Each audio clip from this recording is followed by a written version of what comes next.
Rugby is a banana sport. I think he'd got past the stage of grief in this game particularly. So the acceptance stage. And Finn Russell, almost like a sort of drunken sailor staggering around. I think it's stick or twist. I think the really interesting thing here is that there are lots of selection question marks around England. This really mattered to Scotland. This really mattered to Gregor Townsend. If they'd shipped 40 points on Saturday, he might not be in a job this morning. The romantic in me would love to see him start this weekend. Could be scrappy, could be fireworks, you never know. This is the fascinating thing about the Six Nations. It's all intriguing either way. He might have potential to be a world-class 13. England have not got loads of time, and at the minute, he does not look a natural 13. Key metric there, England did not win in Edinburgh. Home to the Emirates Dubai Sevens, Dubai is the ultimate sporting break, with a packed events calendar every year, including the DP World Tour Golf Championship and the Dubai Tennis Championships. There are lots of opportunities to witness world-class sport in action.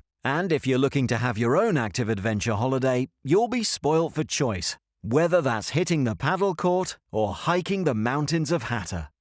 Plan your getaway at visitdubai.com. Hello there and welcome back to the Telegraph Rugby Podcast, where it feels a little bit like the Upside Down if you look at the Six Nations table, or at least it did on Saturday night. France went on to have another rip-roaring win and they are looking pretty in control, but there's plenty to pick through from the last round of the Six Nations that we just had.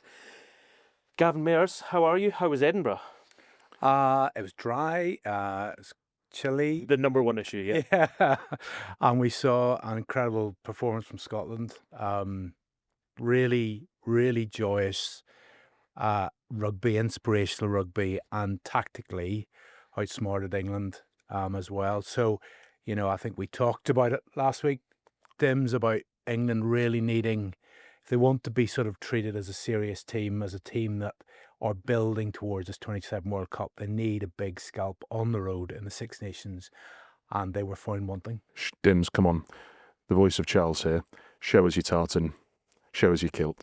Listen, I like to keep it neutral on this podcast, so I tend not to lord it over anyone with anything particularly Scottish. So, by the way, if anyone wants any treats, we've got Tunnocks tea cakes here, some iron brew, and some shortbread. If anyone wants any, Yeah. other Thank you. matters are available. Listen, it was one of those weekends where I was in the office watching it here, and at no point was I willing to say anything because, well, we've all experienced recently Scotland versus Argentina. So even though Scotland were rolling away from it, there were, and we'll get into all of this in forensic detail, there were moments where England could get themselves back into it. And the fact that they didn't is what this match turned on. So we'll be picking through all of that match there. Scotland's victory over England and what it means for them and the Six Nations, but largely what it means for this England team, as Gav highlighted there. We'll also do a little bit of chat about Ireland versus Italy. Really interesting one there. Ireland maybe not quite roaring yet. Big matchup against England next weekend. And then, of course, we'll be going into France's, frankly, demolition of Wales and where we stand with that. But coming up next, it'll be all things England-Scotland. So, Scotland 31, England 20, and Gavin Mayers, as you teed up there, talking about the fact that England need a big scalp on the road. The hoodoo continues. I mean, how do you even analyse this if you're England? Because the chat all week will have been exactly what you were talking on, that sentiment of, right, let's go do it away from home. Yeah, and they just had really probably the worst possible start, Dims. Well, from the kick-off, England had a brilliant line-out maul, drove... Yeah, probably one of the best in the entirety of the Six Nations so far, and everyone sort of thought, yeah, go on, they're up for this. And it's funny, Charles, because in that moment, if you look back now about how you set tones and what looking for little signposts, Mm-hmm. the big mistake there was the box kick came after that. Now, that was probably, I'm certain that would have been a planned move. I think probably the England pack got far more traction than they thought they were going to get. When you drive a side back like that, 10 metres, 15 metres, you've got to play. The game is on, the backline is retreating. What a statement that would have been for England to have scored from the kickoff. And I think this sort of little hesitation, the play is the box kick here. And again, the next signpost for this match was England's inability to win the aerial contest. And that's what happened. Although they got the knock back, I think it was Sione picked up the loose ball, Scotland counter-attack. And in a sense, that was a microcosm of the whole contest, because It wasn't. It set the tone, didn't it? it set the tone. England's dominance of the aerial contest, which really came through in the autumn. Everyone was talking about how the escorts directive has really benefited England probably more than any other. The fact that there are no more escorts from but England got a penalty from that as well, actually, didn't they, in the first half? But ultimately, and this is the thing about the aerial contest, it does reduce winning possession to a lottery, or largely a lottery. And on Saturday, England just simply couldn't win any of the scraps. You saw some brilliant aerial performances by the Scottish back three. And Kyle Steyn had that lottery ticket that you were talking about. he had the lottery ticket. We need to get the lottery numbers from Saturday from Kyle, but honestly, it was not from Henry Arundell. And it kind of that just sort of set the tone for me. And then you talk about Henry Arundell. He gets penalised. The yellow card, you could argue it was slightly harsh. The second one definitely wasn't. England end up playing without a guy for 30 minutes. And what was so impressive about Scotland is that they exploited their numerical advantage on the wing brilliantly. And I think there's no better guy than Finn Russell to work out how they want to play, and the tactical genius that he exuded, and the back line had the skill set to take England wide, and then force the cover defence to go across, and they leave twice left a guy on the left hand side. We could just see Jamie Ritchie standing on his own. As is it? Does it? Christmas so early. It was just that worst nightmare. And you go 6-2, suddenly you have an incident like you lose a winger. Then it's like the whole English back line is disrupted by that. So again, what England are trying to do, the game they're trying to impose themselves, they're having to find solutions without the sort of what the template they've run through the week in, and they were found wanting again. And I just have to say, from a Scotland point of view, Dims, you look at the pressure Gregor Townsend was under, still is under, but what Saturday's performance sort of underlined to me is that he still has the players. That to me was a team that 100%. was playing for him and each other and the nation, but it was a very collective, passionate but skillful performance. And if you've lost a dressing room, you don't tend to get those displays. Yeah, that's fair. That's a fair point. Just quickly on England, Charles. Yeah. Gav touched there on selection from England and the 6-2 split on the bench. It didn't really strike as an England team that's set up for being on a back foot at any point. It's very much a front foot. Yeah, no, I'd agree with that, because when you have the likes of Tom Curry coming off the bench to play, I don't know, and they half broke an that hour. case in cage of emergency pretty early. Underhill obviously was hooked, and Tom Curry came on, but there's no point bringing on one of your best players with the game virtually gone, and I think that's what this has now realised, is that it's all well and good having this POM squad when the game's in the balance, or if you're leading narrowly, and it's a luxury, obviously, but then if you're trailing by 20 odd points, it's maybe a luxury that you just cannot afford. And Tom Curry bringing one of your best players on at half-time with the game virtually gone, it just seemed like a waste. I think it's a slightly different dynamic, the England bench, to the autumn, because you're missing Will Stewart, you're missing Finn Baxter, as in Finn Baxter starting with Genge on the bench when they were bringing on 5 or 6 Lions forward. So it is a slightly different dynamic. But even so, I think the selection, the timing of the replacements and the selection, and Freeman at 13... Scotland exposed that brutally, because you had a wing playing out of position basically, and then no wing outside him defensively. So he was at 6s and 7s because he had nobody outside him defensively. And Scotland, it was candy from a baby at times when they were getting Finn on that wraparound. And I think Marcus over Finn Smith, I think that would have been more sensible in a 6-2. But even then, that would have still forced a real rejig in the back line, and you'd have had Freddie Stewart on the wing. Is he a test wing? With the way that England want to play and the speed that England want to play at, I don't think so. It would have required less of a rejig, and certainly at the end, with the rejig that came with Finn Smith coming on playing 12, ending up crashing the ball at first phase, being turned over first phase. Why he was doing that, God only knows. Surely you bring Tommy Freeman off the wing or even use Freddie Stewart like that.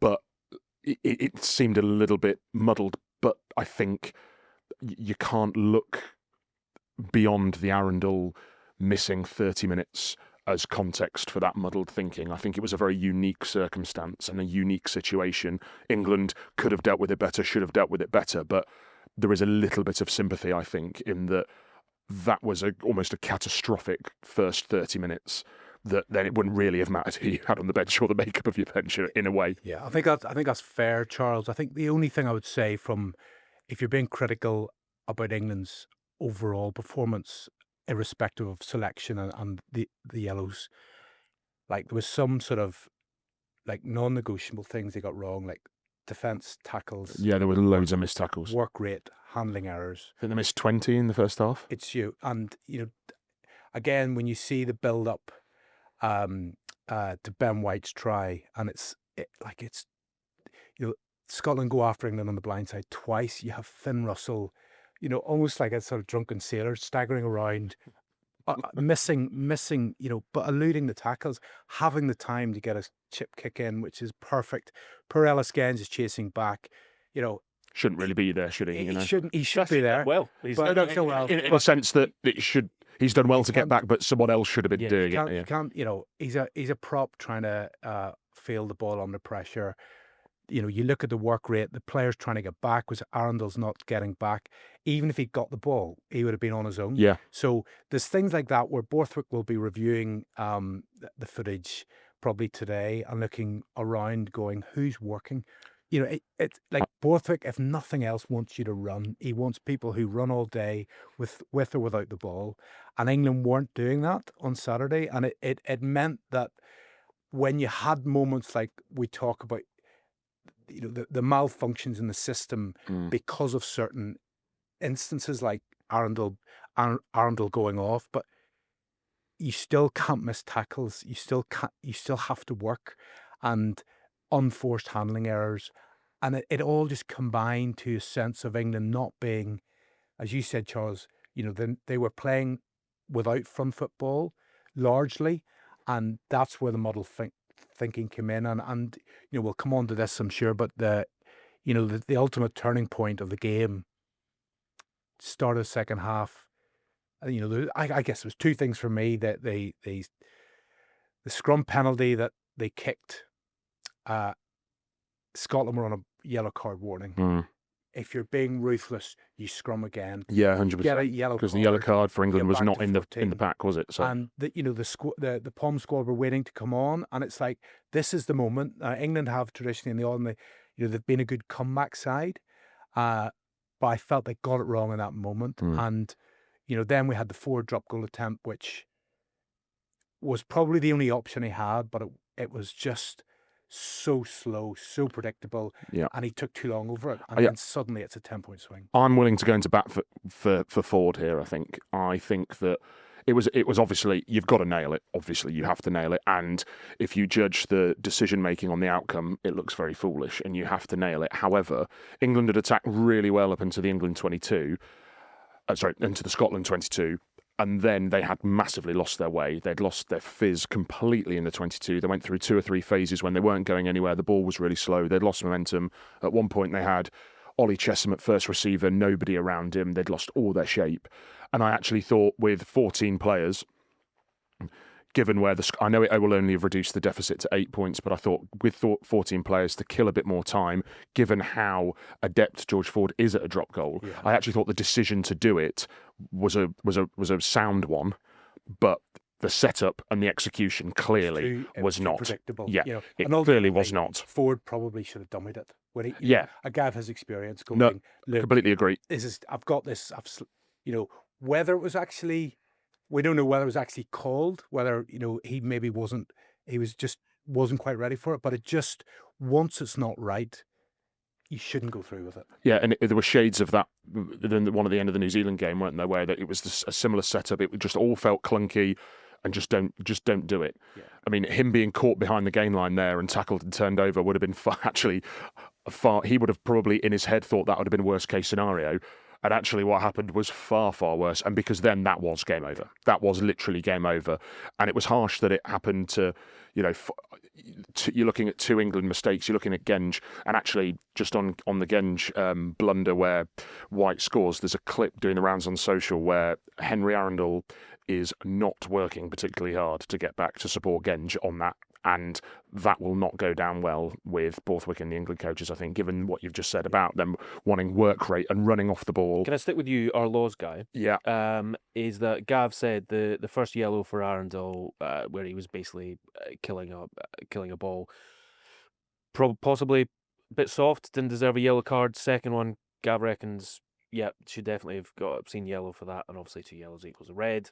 With that, what's your take on it? Stonewall yellow could even have been a 20-minute red, maybe on another day. I think it was definitely nearer a 20-minute red than just penalty, 100%. First one, I think ITV have gaffed this a little bit. There was no replay of it. There was no sort of close-up analysis of it. I still haven't seen a sort of close-up analysis of it. If he hasn't released off a line break, it's a yellow card. It did look like he might have done, and it was a fair turnover. But I suppose if the referee thinks that he hasn't and it wasn't clear enough, then I can understand the yellow. The decision-making comes into whether it's actually a penalty or not. Once he's decided it's a penalty, it needs to be a yellow card. It's a line break, it's cynical. It also looks like there's a Scottish boot involved, but we never saw a replay of it. So actually I'm going to have to sort of dodge that one a little bit because I've still not seen like a good close-up of it, and ITV never showed it, not at half-time, not at full-time, and not during the game, which I found a bit odd. Okay, plead the fifth, but we have seen Steve Borthwick send some players to the naughty step for a long time. George Ford, I think Charles was talking before we went on air about George Ford. Error against New Zealand, and he was out of the picture for a year. Yeah, exactly. Are we expecting Henry Arundell, whether or not he comes through this appeal later, are we expecting him to be sent to Siberia no matter what? It's tricky. I think he scored a hat-trick against Wales, but that's the sort of the simple stuff in the sense that a lot of those were finishes. We talked about this last week. He brings X factor to England with his speed. I think where he's been asked to work is his work rate, his involvement, that maybe he stays out on the wing too much, and the way the game is now, that's a luxury. And also working, I mean, I guess ironically, his aerial work, where it's ended up costing him his place in the game, getting it wrong. There was at least that you could say from him there was intent to try and win the ball, even if he totally got it wrong. Yeah. But I think what Charles says, the analysis, the post-game analysis, is not just about the ball, and it's everyone around it. If you're not running, if you're not working hard, it will be flagged. And to be honest, I think I would be surprised if he's picked again. I think the slight issue is they are a bit like Bosu's injury doesn't make it as simple. And with Stewart at 15, who is not the quickest 15, I think they're very wary of needing pacey wings as well. Even regardless of the fact that they want to play quickly, I think if you're having Stewart at fullback, who obviously brings other strengths, pace, out and out pace, although I think he's a little bit quicker and he has worked on that, that's not a super strength of his. Yeah. And I think if you're carrying him there, you need quick wins. The problem is as well is that you might at some point have to admit we got it wrong with the experiment in the centres. I think it's stick or twist almost imminently with that. I think it'd be really interesting to see what they do if Arundell is out. Will they slide Freeman back out to the wing and maybe bring Ollie Lawrence in? If they do, and it goes well against Ireland, then they might continue with that. They might, if Arundell's fit, they might stick with him. Who knows? They might bring in Elliot Daly. They might bring in Caden Murley and keep Freeman at 13. But if it doesn't work again, at the minute, Tommy Freeman looks like a wing playing 13. Sorry, he does. He might have potential to be a world-class 13. England have not got loads of time. And at the minute, he does not look a natural 13. That on the ball and defensively. He's obviously an incredibly dangerous runner, very powerful, very quick, but he's playing like a wing at 13. And that I think this is going to need to accelerate quickly now.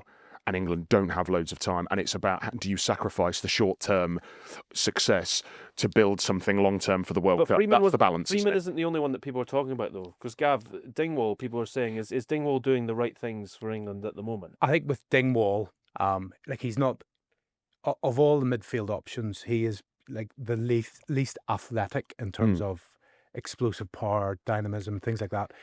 What Dingwall brings to the back line, and particularly when you've got relatively someone like Freeman playing in a new position, he's a club teammate. He brings a voice, he brings leadership, and he brings decision making. What he doesn't bring when you don't have front football is the ability just to truck it up, get over the gain line with power.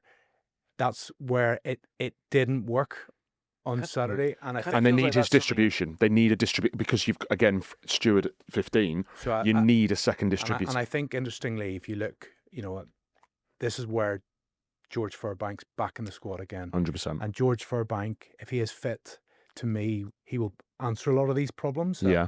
You're going to see him come into 15. He will be a second playmaker. He is quick. He's an attacking fullback, and that will allow potentially.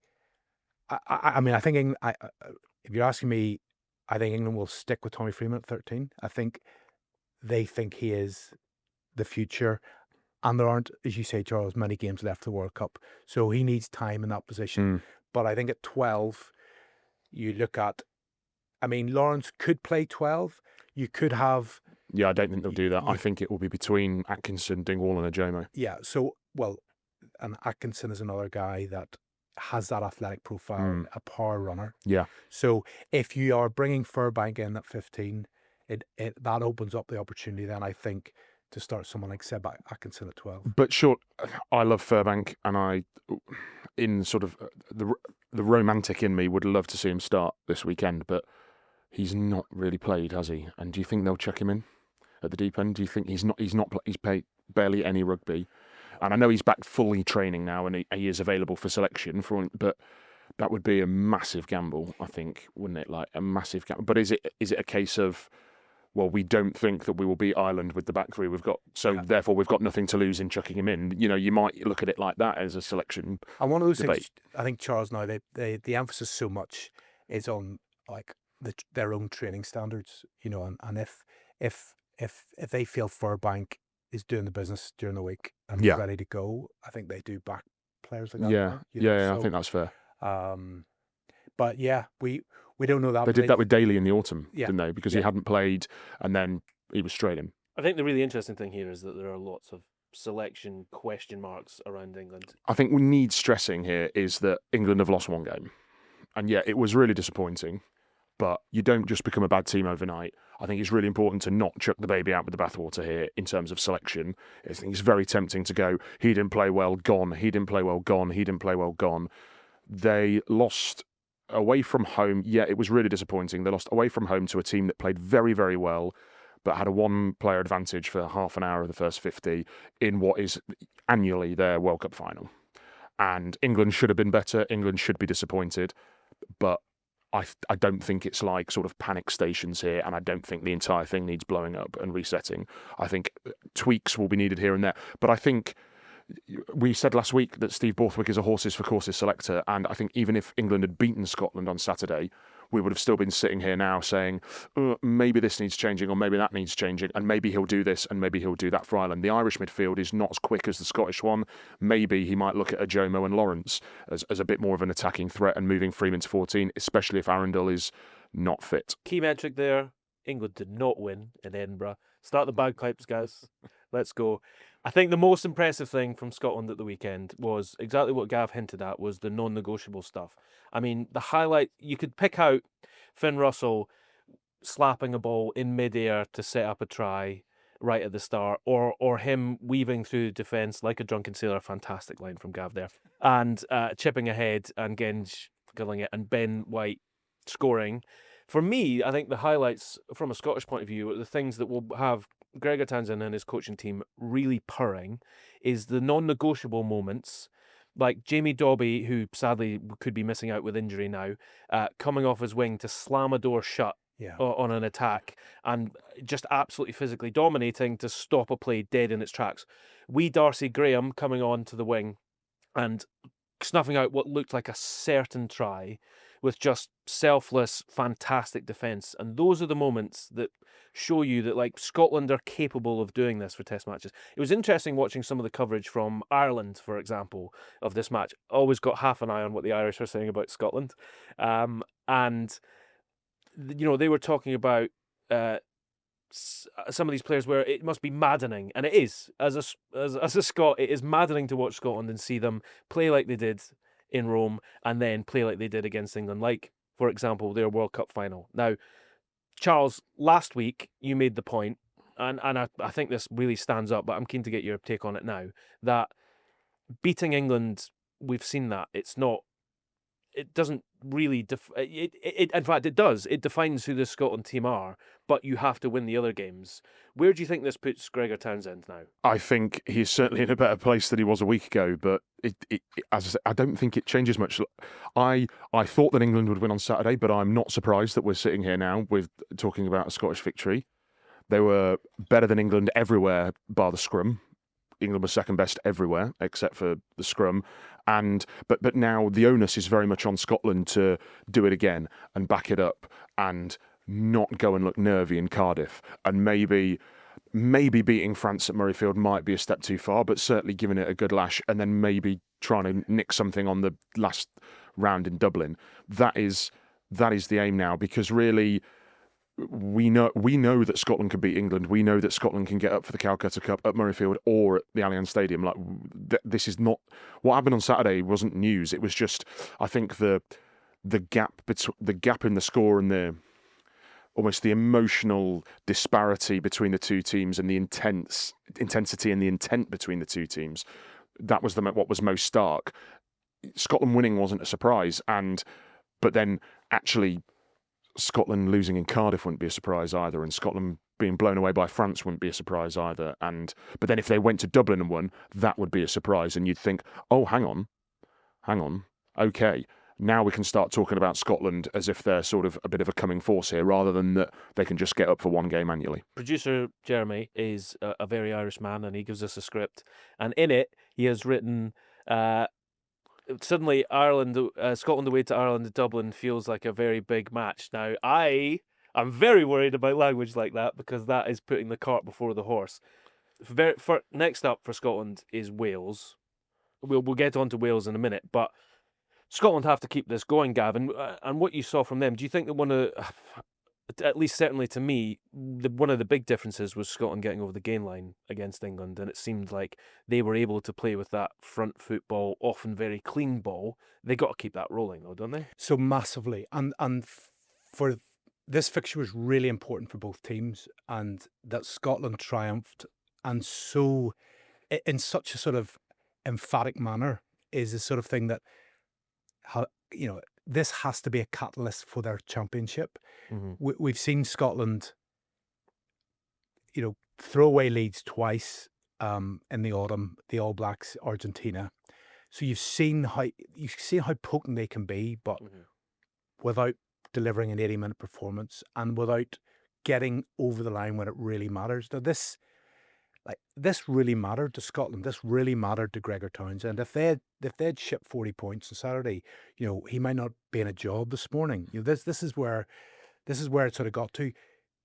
England needed a big scalp. They haven't got it, and suddenly we're back to, well, just how good are this team? Like, they need to win away. So, in that sense, as a positive for Scotland, it's really, really. I'd say they should be emboldened. And we talked before the championship when I was quite upbeat about having seen Glasgow beat Saracens and the cohesion that they have. When they get ball going forward, they're such a good team to watch, and they're a smart team. When Russell's in that kind of form, the midfield, I just love the way that you look at their distribution under pressure on Saturday, and the way they manipulated England's defence was outstanding. You now look at their run of fixtures. Wales, they will beat Wales. They should beat Wales. They really should. It should be a bonus point done. Yeah. France coming to now. No, so now France coming to Murrayfield. Feels like a really big game, a Feels far like a bigger big- game than it did before the I've got to championship. say, if you're a neutral, what Yeah. a game to watch. Yeah, I agree, Gav, entirely. And then on just a slightly more esoteric point about, you mentioned about the cleanliness of Scottish ball and then playing quickly and getting go forward. I thought Rory Darge had one of his best games for Scotland for a long time. Jamie Ritchie coming back in was an inspired selection. I know he went off at half-time injured, but he had a really good 40 minutes and he'd not been in the picture at all. England, conversely, had picked basically have 3 sevens on the back row, or at least 3 6.5s, and didn't win a jackal turnover, didn't win a jackal penalty, didn't turn over the ball at the ruck. That's what they're there to do, and that was a real failure of the English back row as a collective. Whereas you look at what the Scottish back row did, I think Darge had 3 turnovers on the floor. I think Ritchie had a couple. What they held up Freddie Stewart in the far side in the first half, and it wasn't. I don't think it was quite schooling at the breakdown, and I don't think that was where the game was won or lost. But Scotland were far better there than England were, which is slightly worrying, slightly concerning for England, given that that's what they're picking their back row for. You know, they've said, okay, we haven't got these big guys to carry a truck, so we're going to pick 3 almost sevens, and we're going to dominate the floor. We're going to play quickly. We're going to get guys running. Well, actually, a great deal of that on Saturday. The psychological impact of getting your game up to beat England. Scotland have won 5 of the last 6 Calcutta Cups. Incredible run, and it shows you what a mental game this is. Conversely, I don't think Gregor Townsend has beaten Ireland in 11 games. I think it's 11 tests in a row they've lost Ireland. Now, that doesn't measure up either. So they have to get over their own hoodoo of if they going to Dublin, Ireland clearly, faltering, trying to find their way forward. This is their time to come and end that hoodoo as well. So it's in their hands now. Go and win the next 3 and be a proper. We'll still No be pressure. friends. We'll still be friends, Gav. Fascinating one. We're just going to have a nibble of shortbread now, and then when we come back, we're going to be talking about Ireland versus Italy. Home to the world-renowned Emirates Dubai Sevens, Dubai is the ultimate destination for a sporting break. With a packed events calendar every year, including the DP World Tour Golf Championship and the Dubai Tennis Championships. There are lots of opportunities to witness world-class sport in action. Away from the stands, you'll find plenty of ways to have an active adventure holiday of your own. Try your hand at paddle, the world's fastest-growing sport. Walk the breathtaking hiking trails of the Hatter Mountains. Or rent a bike and cycle alongside spectacular skylines. The only problem will be deciding which you want to do first. Swap the winter chill for sunshine and plan your sporty getaway at visitdubai.com. Ireland squeaked one against Italy, 20 points to 13. Gavin Mayers, it wasn't exactly the prettiest of test matches from an Irish point of view, and it could have very much ended in a draw. It maybe could have ended a very different way. What did you make of this one from Ireland? Because we were promised a turnaround, and I'm not sure they quite got there. Yeah, no, it was a very tense match. I found it compelling. I mean, I just love Italy being a really proper team. I know we've got struggles with Wales at the minute, but Italy, they've just beaten Scotland, who we've been singing praise to all morning. They've come to Dublin, absolutely no fear. I think the key moment for me, really, probably midway through the second half, Ireland got ahead. Really good try by Balakoon, and some on a positive note for Ireland, that the Ulster guys who came in really did step up, and it's in creating more depth and things like that. But Ireland get ahead. They've got a little bit of a purple patch. They don't convert. They don't add again. Italy comes straight back. Italian teams of old would have probably gone. We've done 65 minutes there. It's been pretty good. Ireland put another 10 points on. We ended up absolutely They were a bounce of the ball for Menoncello away from actually drawing. drawing the game. Drawing the game. And had a try chalked off for, I mean, it was pretty forward, the pass. It was forward. I think there's that physical debate, that physics debate that you can always have. That unfortunately, that's what we've got into. Rugby is a banana sport. Yeah. It was forward. I think there were other passes that led to tries across the weekend that were just as forward, but maybe that's me being sort of a bit contrary. Yeah, just on the Ulster guys, McCloskey looks like he's really stepping up now at 12. I thought he had a great game, especially against. I know Menoncello was playing 13 this week. I thought Italy missed Brex actually quite a lot, and you would, because that's obviously. I think Menoncello and Brex are probably the best centre combination in the world at the minute, and I think they missed. Seriously, hold on. Do you think they're the Yeah, I do. best Yeah, combination? I do. Yeah, and I think they completely outplayed your men Huey Pilotu the week before. As a combination, I think they are the best. I think Menoncello might be the best centre in the world. I don't think Brex is, but I think as a combination, they are probably. Well, who's better? No, I'm asking for your reasoning. I don't think I've got a response in my holster. I think they missed him a little bit, and I think if they had been those two, if it had been Brex and Menoncello, I think they might have got that draw, maybe even more. But I thought McCluskey at 12 was really good for Ireland. One of shining lights on a day where I think there was a response of sorts, but they just seem like a side lacking a sort of. They look a little bit lost and a little bit rudderless at times, and a little bit lacking confidence, don't they? They do, and it's a little bit. I think somebody said whack-a-mole. Like they're addressing issues on the run. So in Paris, everyone thought the scrum would collapse. The scrum held up really well. The line-out held up really well, but a lot of other things went wrong. Farrell demanded more intent, and they definitely got that. They got a response that way. The issue at 10, Sam Prendergast again was just. It's like there's doubt. There's sort of he's feeling the pressure, and Jack Crowley coming back in again. Ireland sort of probably played their best rugby in that period.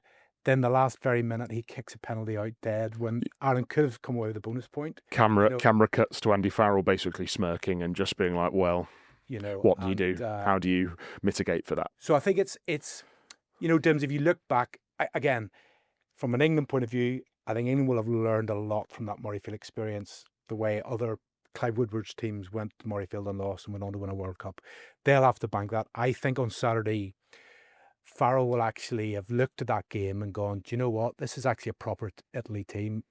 Charles talks about some of their super strengths. We've come through it with a that was not a cohesive Ireland side. This is not built on we all know we're all playing by instinct and playing by numbers. There's intent. There was some, we saw Edwin the Dogbo come on for his debut, massive man, and you're getting a glimpse of the future with Ireland, and they're having to weather performances that aren't quite there yet, but they still got the job done. And like interestingly, we get onto this, but just reading some of Andy Farrell's comments for the Monday papers, really strong words about the pressure that's been put on Sam Prendergast. Yeah, so this is the thing I wanted to dwell on, because and I think we could talk about this for a fair bit actually, because it seems to be the big talking point in Ireland at the moment. Now, we were talking about England's selection, and fly half is going to be a big discussion for England, because what do they do with the bench? And actually, do yourselves a favour, go and read Brian Moore, his column today on England's bench, the POM squad as it's been dubbed, and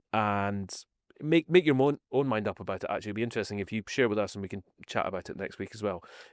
So big decisions about who is the replacement fly half for England, who's the starting fly half for England, what do they do? Because there's three options there. This one, it's a 2-horse race, but Andy Farrell has felt the need to come out and quite strongly defend Sam Prendergast. I don't think there's any avoidance of doubt here. He's not been playing well. He has not been performing for Ireland, and you made an interesting point to me before we recorded about Crowley, and when he was in the driving seat for a period, and then a couple of years ago things changed. Well, it was this fixture. So if you look back, it's incredible. I think it was only 2 years ago. 2 years ago, Ireland had destroyed France and Marseille. Were all coasting for another, not coasting, but they were on course for another Grand Slam against an England side that was in deep trouble at that point. And Crowley again, they went 6-2, paid a price when Calvin Nash went off after about 5 minutes. And then I think it was Frawley went off as well. So suddenly, but that was seen as a game where the management, Ireland were leading going into the final 10 minutes or so, didn't manage the game that well. And there was a feeling across the water that was a moment where, there was a little bit of doubt about Crowley's authority at 10. And if you look, that when we got through to the autumn, Prendergast was given his debut as a sort of 21-year-old that autumn, and then suddenly Farrell invested in Prendergast. He's seen his sort of high ceiling, incredible passing ability. What can this kid do? We've seen since then his defensive issues, and this is the really interesting thing, Dims. Just the world we live in, social media, everything. There's been a lot of it's become a sort of tribal thing of like Leinster, Munster. Not for the first time in history, I wouldn't say. Not for the first time in history, but the mechanics of it now. That it might have been if you went to the wrong pub, you heard the wrong thing said, but now it's on your phone every day. Yeah. And I think Farrell, from what I hear, was very emotional after the press, after the formal press conference on Saturday, and just said it's like almost a plea to Ireland fans to go, look, these are two relatively young men. Like, we forget Prendergast, Johnny Sexton hadn't even had his first cap until he was 24. Yeah. So let's look at this both young men trying to find their way under the sort of white, the sort of cauldron of Test match rugby, but also they're getting kind of stick or abuse because they missed this kick or they missed that tackle, and it's like they're two young guys. 4 years ago, Ireland felt they had to just go with Johnny Sexton. They're actually doing the exact opposite of playing two guys off. Who's going to, both players should actually get better by the competition. And I think that's probably the hope for it. I'm going to stick with you here, though, because it's interesting. The name you've used a couple of times is Johnny Sexton, who isn't vastly experienced as a coach. Is fairly callow. He's had an accelerated start to coaching. Obviously, came into the Ireland setup. He went on the Lions tour as an assistant. He's not been at this for a long time. Yeah. And he is a very interesting figure at the centre of this, because he will be working every day with both these fly halves. He's the example that you use. What sort of part is he playing? And does he have enough knowledge of coaching to be directing them? I'm not saying that this is a criticism of him, but it's a fair question. But anyone who knows Sexton, he's if you want a guy in there, he's your guy. You can see how much Ireland miss his presence. Not even if you take away his skill set or how he applied himself. It's that kind of Owen Farrell, Johnny Sexton, this thing of almost having a coach in the middle of the pitch all the time and calling players out if you get things wrong. If you've got I think we spoke about this before, there's a sense that maybe Ireland are quite a quiet team. Even Keelan Doris is a sort of relatively young captain. He isn't the kind of guy who's really bawling players out, which sometimes you need.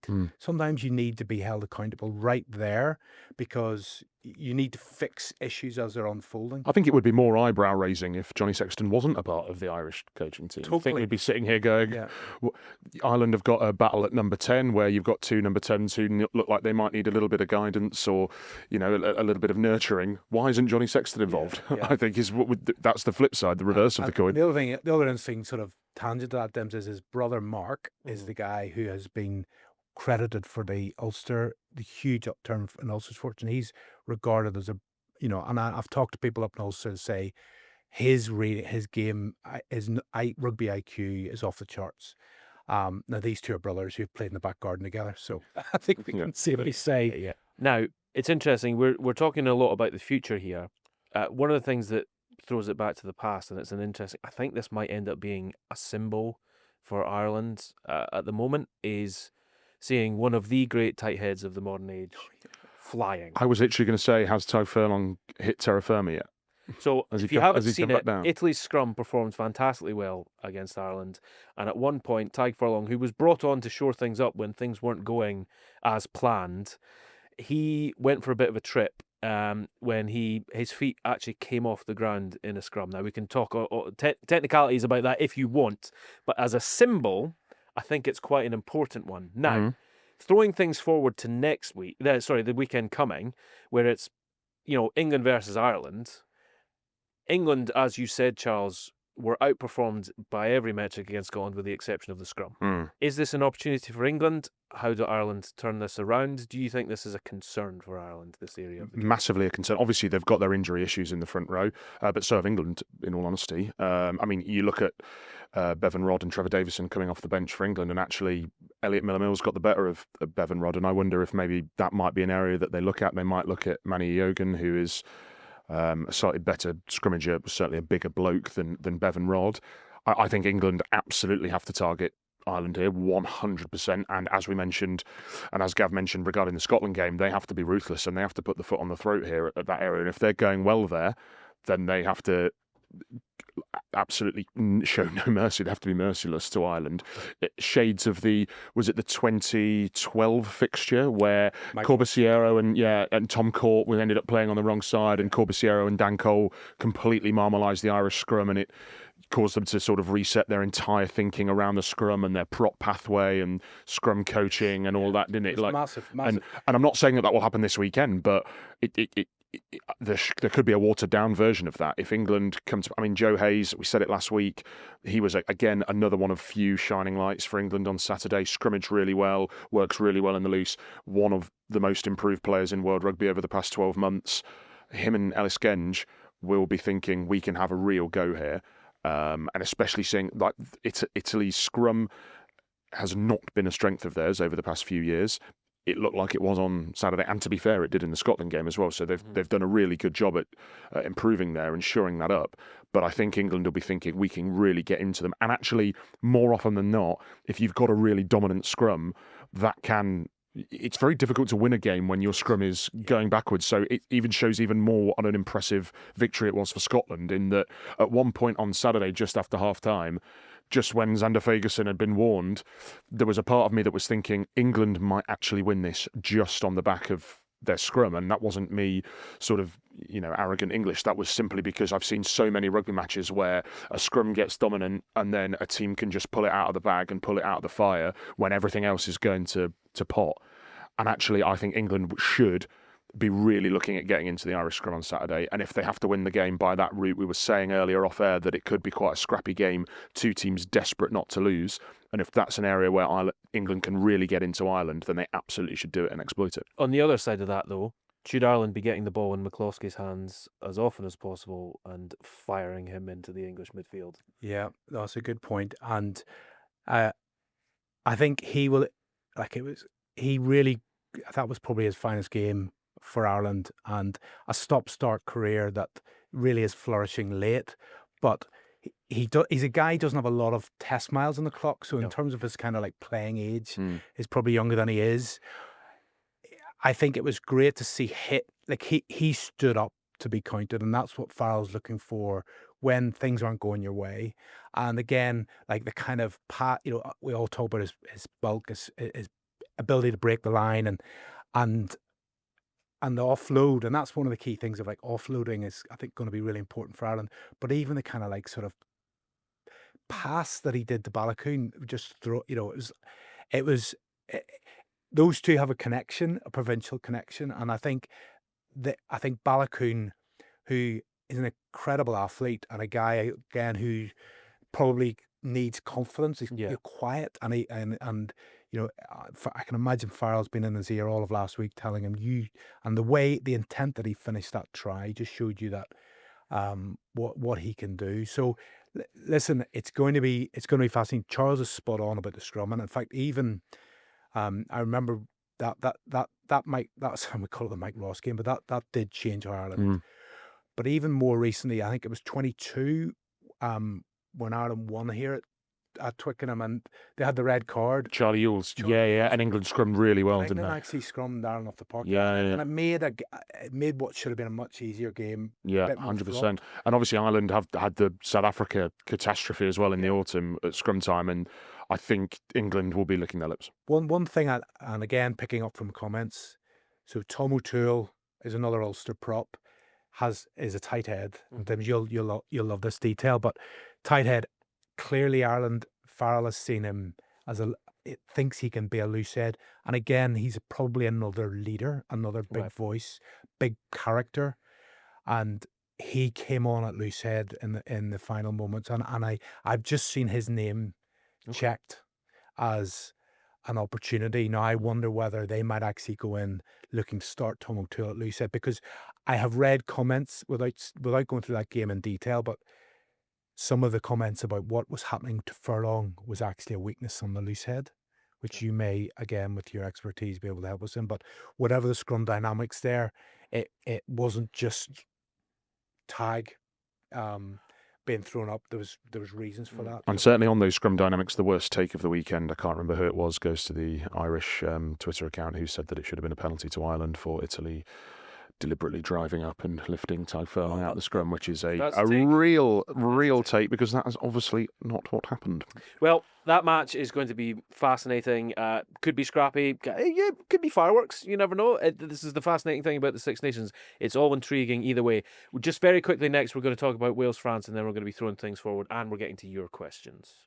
Okay, guys, I'm just going to say this as a statement rather than put it to a question.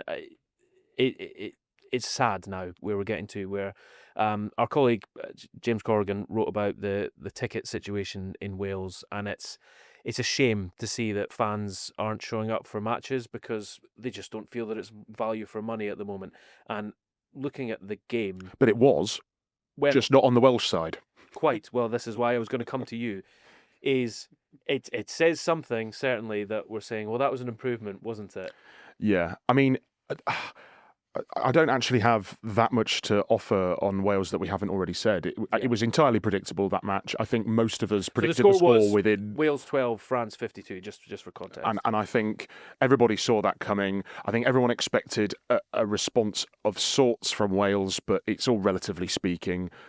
It's all relative. And France came and absolutely blew them away, as I think everyone was expecting them to do. And when they play like that, France, when they get it right like that, they are a joy to behold. They remind you why you love the sport almost. You know, they play with this almost childlike abandon and ambition and daring do. And it's really, really like easy on the eye. It's joyous. It's really fun to watch. And actually, I think that a lot of Welsh fans should have gone, somewhat ironically, for that reason, to watch, okay, their side had been well beaten, and it's not fun watching your side get beaten. But I think if you Jonathan Davis on commentary for the BBC was just basically applauding France almost. I think he'd got past the stage of grief in this game particularly, and it was at the acceptance stage, and he was just like, isn't this just great to watch? You know, this is a team in their pomp, in full flow, at full flight, with some of the best players in the world, some of the best players of all time, playing really well on our pitch. And yeah, it hurts. Of course it hurts if you're Welsh, but I think as a neutral, I adored that game yesterday. A real shame to see the crowd at the Principality, obviously. And France, I mean, what a pipeline they've got at the minute. Whether they win the World Cup, whether they win the Six Nations or not, it's almost irrelevant. Like, their first two centres out injured. They bring in two young lads from Po, Borthwick and Gaëtan, and they just slot in seamlessly. And I know that they're from the same club, and they're from the same club as Atisogbe, but they're not from the same club as Dupont, as Jalibert, and as Ramos, the spine of the back line. And it looked like they both played as though they got 50 caps. And it's just like, how many more? You're talking fourth choice centre here, fifth choice even with Gog, who was injured.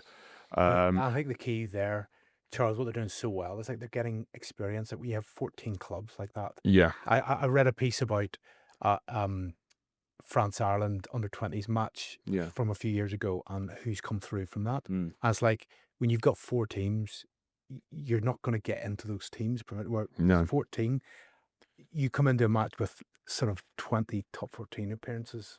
You know, you're well, and I mean, you've got flying. 100%, and just to even, in a sort of more perverse way to paint a picture of France, Wales' starting tight head plays in the Pro D2, plays in the second tier. Yeah. Like, so they're even their second division is producing international tight heads. I know it's Wales, but even so, actually, the Welsh scrum went really well, and Thomas Francis had a good game, but he's playing in the second division. Just very quickly, Gav, Wales fans will obviously, I mean, the fact that they're not showing up shows that they expect more at home. I, unlike you guys, are not as bullish about Scotland going to Cardiff. Maybe that's just so much calloused scar tissue over the years. I've been burned before. Yeah. But with that, and Steve Tandy, obviously, very defensive-minded. He was the Lions' defence coach. He was Scotland's defence coach to great success, relatively speaking, for years. Wales are shipping points at the moment. What do you think? Is there any minor tweaks, or is it just a mental thing? Is there anything that Wales can do to sort of shore themselves up for their next home match against Scotland? In what was a very potent attack against England. I think it has to be mental. It has to be mental because the thing, I think we all expected France to do what they did, and impressively, they did it even when it was expected of them. And that's sometimes where you can lose your way a little bit. They were brilliant. Wales, where I was more disappointed with Wales was in their kind of intent at Twickenham and their mental application. Just being up for it. And if over the years we've seen some absolutely brilliant Wales, Scotland, Wales games, they have to just think, right, there's a kind of URC familiarity about it. You know, you're playing against these guys domestically. You know, we have to be. I don't think they'll ship as many points against Scotland for a couple of reasons.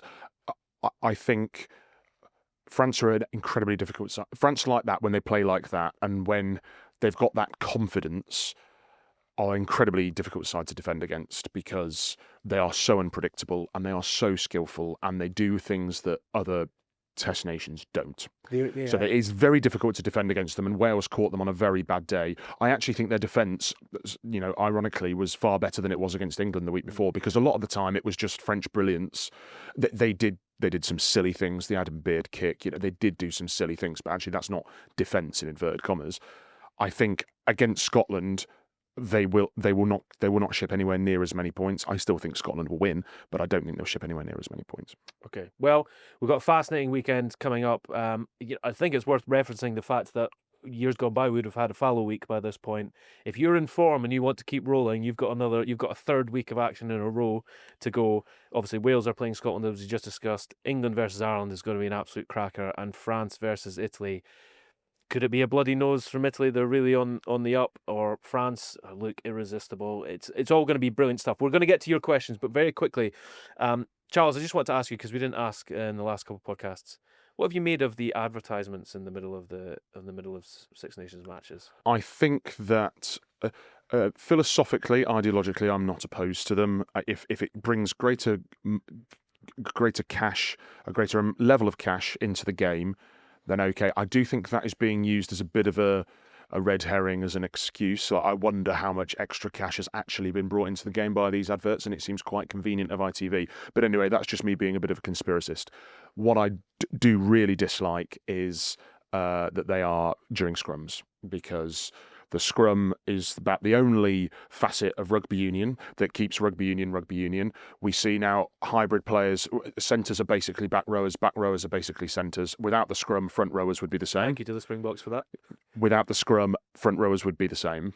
And the scrum keeps different body sizes, different body profiles on a rugby field. It keeps it more chaotic and more unpredictable, and it's just another example of the scrum coming as an afterthought at the top level, and I find that hard to sort of reconcile. They could have done it during goal kicks. With there's a 60-second period where a kicker is teeing up the ball where nothing is happening. Just before he kicks the ball, they could have done it then. They chose the scrum, which I think is a real shame. And also, what I would say is, even if I've sort of come to terms with the fact that they're necessary, I still don't like them.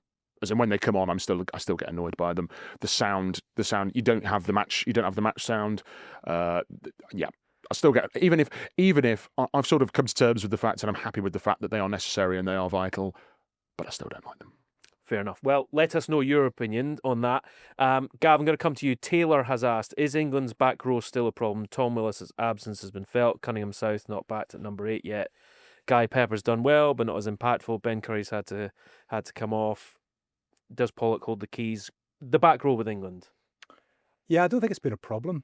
I think Guy Pepper's emergence in the summer has been a real plus point, and I think Ben Earl's been very good at number 8. I think his form has sort of compensated for the Tom Willis decision. He was a workhorse against. Yeah, he was one of the shining lights. You Him, look at- Chesham you look Hayes, at- maybe. You look at what we talked about earlier about the non-negotiables, and he's quick and explosive. And if England aren't going to have a big, heavy number 8 carrier like Willis would be for them, I think Willis Earl suits what England want to do of playing at a high tempo, and I think probably if you're looking for changes, the decision to not start with Tom Curry, which was understandable in the autumn when he was coming back from Lions, and Borthwick kind of wanted to reward those who'd done well on the tour that you were on, Charles. That to me, when you're going to Murrayfield, you know what a dogfight it's going to be.